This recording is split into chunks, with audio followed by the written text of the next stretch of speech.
How's it going? How's it going? About to give you another two in one where we have day three and day four wrapping up week seven. And this was day three, so this was now my second upper body session of the week. And annoyingly, it did not get off to the best of start. So this was supposed to be my last heaviest set of 100 kilos to what was originally 10 repetitions. But as you can see, only managed a measly three. And as you see the look of my face, yeah, I was not happy with that at all. So I decided to take the weight down, go down to 80 kilos, and just ended up doing two sets of 10.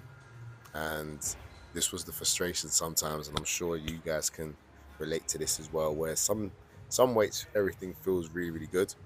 And then you go up, not even by that much. My bench press personal best is 160 kilos. I haven't tested out my one rep max on the incline before, but I've definitely progressed quite a bit. And yeah, you can see there sometimes, weights will feel really light one day, and then all of a sudden you go up by a very small increment.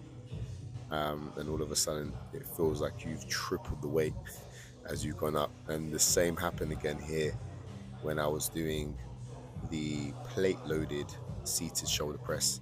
And again, like I've done sets of 10 at 50 kilos before, and yeah, 52.5. All of a sudden, it feels like I've put on 205 kilos on each side. Then we have a bit of redemption here. So this is day four. And I mentioned in my previous video that I didn't record my last day four session, including the warm ups. So I'm going to redeem myself and do it this time round. So we start things off with a wide stance squat, or a sumo squat in this case, and we are utilizing these steppers so that I can get deeper and sit down lower, so I could really work into my adductors. And I find that this is a great movement to just help open up my hips and still allow me to work that sumo stance position, because since going into my off season, I haven't pulled. I say pulled. I haven't deadlifted my usual competition stance, which is sumo. So I kind of told my physio to factor that in, so I can still get that familiar feeling with getting to my sumo stance. Then we have here the segmented cat cow. So how this is different from a normal cat cow is that I'm working through each vertebrae at a time as I go into flexion and also extension. So a really good movement to help create more awareness in and around my spine. Then we move on to another exercise, which is called the spine cars, so controlled articulate rotations. And as you can see, I'm using a foam roller. And basically what that foam roller does, it just helps me really isolate my spine, so I'm not rocking around using my hips. So I have something there to just remind me to keep my hips fixed. Therefore, I can really focus on just getting that rotation through the spine and the spine only. Sometimes when you're trying to isolate a movement, you'll find that your whole body will then start to get involved. And sometimes that can give you the false perception of trying to achieve more range, whereas you're actually just moving from other areas as well as the area that you're trying to isolate. Then we have some single leg movement with the wall sit. So this was part of my program, what helped me get back into squatting pain free. And now I'm completely pain free in my left knee, which is amazing. So this was my last set of, I think it was 45 seconds of a single leg wall sit. And this was all done before I did my squats, and then finishing off with the conventional deadlifts for my compounds before I finish off the session with the accessories. So we start off with the first set of two. This week was all about 10 reps on my compound movements. So we were doing 110, no, actually it's 120 kilos because this is a 30 kilo SSB bar. So I just wanted to just feel out the weight, especially using this bar. This is the first time that I've used this particular SSB bar during my off-season prep. I've used it before, but I haven't used it for this amount of repetitions. And I actually found this one the more comfortable safety squat bar.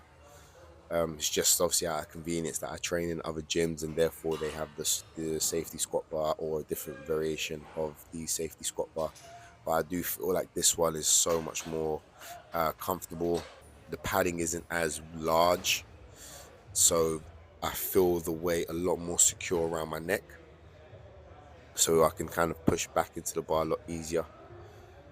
So that was my first set of 10 reps at 120 kilos. Then we moved on to 10 reps at 140 kilos.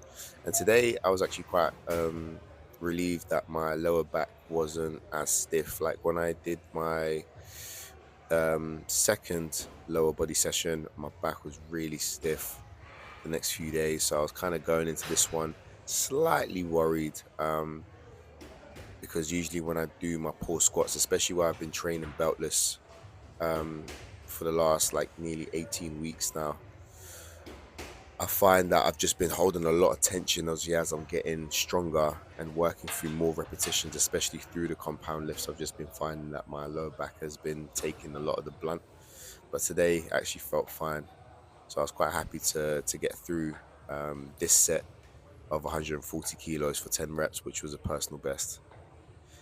Then we move on to deadlifts to finish things off. So this was my first set of 2 at 140 kilos. And again, bearing in mind what I was just talking about on my lower back, I just didn't want to go too heavy too soon.